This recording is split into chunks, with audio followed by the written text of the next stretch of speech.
Sarkozy, nous poussons Moscou dans les bras de la Chine et je le regrette profondément. Les relations entre la Russie, l'Europe et la Turquie, le nouvel ordre mondial ou encore l'efficacité des institutions internationales existantes, voici quelques-uns des sujets épineux que l'ancien président français Nicolas Sarkozy a abordés dans son premier grand entretien depuis l'élection d'Emmanuel Macron accordé à l'hebdomadaire Le Point.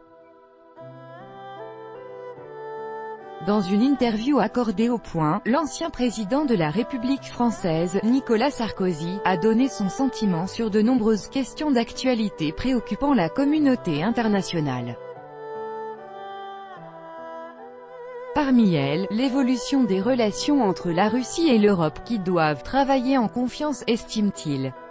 Selon M. Sarkozy, il est nécessaire que les pays européens tendent la main à la Russie, cette dernière ayant connu des changements d'importance grâce à Vladimir Poutine qui l'a remise sur le devant de la scène, quels que soient les désaccords que l'on peut avoir avec lui.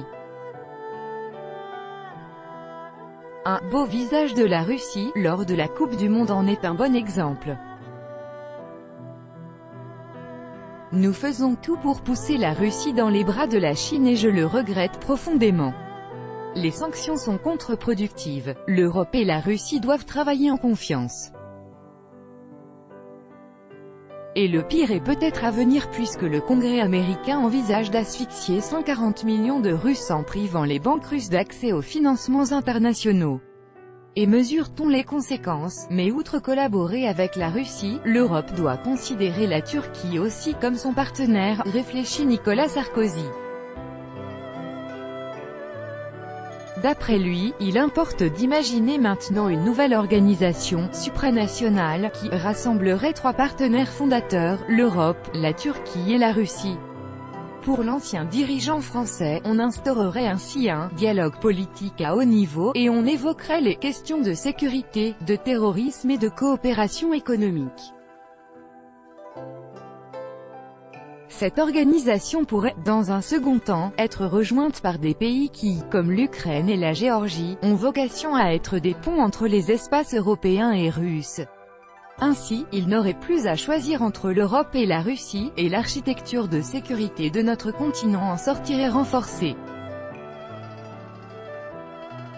L'ancien président français s'est également prononcé sur les institutions internationales qui existent aujourd'hui. Ainsi, l'ONU, le G20 ou l'OTAN, doivent être réformés, estime M. Sarkozy. J'ai été frappé de voir qu'à la dernière Assemblée générale des Nations Unies il n'y avait ni le président chinois ni le président russe. Chacun vient pour parler à ses propres journalistes. L'ONU doit être réformée. Le G20, que j'ai créé en 2008, doit également être réformé, car il a de plus en plus de mal à prendre des décisions. Il doit se doter d'un secrétariat général pour assurer le suivi des dossiers. On doit également se poser des questions sur le fonctionnement de l'OTAN, comme l'a souligné l'ex-dirigeant français, il faudrait un système pour trancher les conflits entre les différentes institutions mondiales, donc créer une nouvelle infrastructure internationale où l'ONU jouerait un rôle essentiel. Nous ne sommes pas encore entrés dans le XXIe siècle.